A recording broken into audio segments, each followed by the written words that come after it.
narrowly avoided being sent to prison for 10 to 20 years for several drug crimes, and instead paid minimum fines due to some quick thinking and taking a huge risk.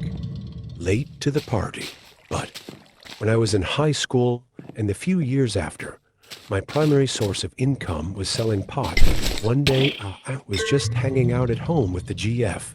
We went to the Circle K a few houses down and got some beer. The clerk, who I knew pretty well at this point, asked if he knew where I could get a dub sack. I said sure, and that I'd be back soon. I go home and forget about it. An hour or two later, I'm like, oh shit, remember, weigh it out and go back.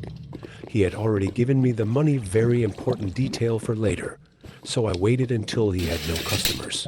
He came out, and we went around the icebox, just smoking and chatting. I handed him the bag. Now, there was no one around, empty lot, except for this beat-up Volvo facing the record store next door. If I had been paying better attention, I may have noticed this Volvo had completely tinted windows, which seemed odd to do on a beat-up Volvo.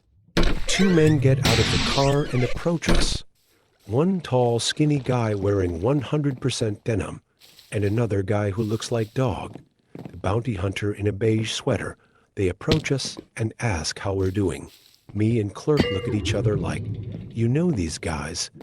Then all of a sudden, the flash badges and yell, Ep, you're under arrest, and cuff us, separate us, and search us. Beige Dog goes through my texts, finds a couple dubious ones, a few crumpled up 20Es, starts trying to get me to admit to doing a lot of business a day, blah blah.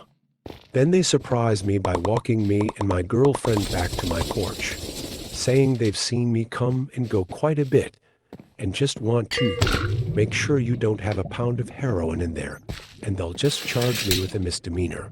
Otherwise, it will be jail and a felony. So here we are, on my front porch, me saying there's no way I will let them in my house, and to call my lawyer over and over. At one point, my roommate walks out, says hi, gets in his car and leaves. At this point, Dog explains that if I don't let him search the house, he's going to park a few squad cars on the lawn, extract everyone from the house and wait on a warrant, and they will charge everyone in the house with every little thing they find in any room. I now know this is not legal. Then I was just scared. My roommate that had just left was a total nerd with a great job, straight edge, rarely drank, and never smoked or anything at all. I was terrified of him losing his job.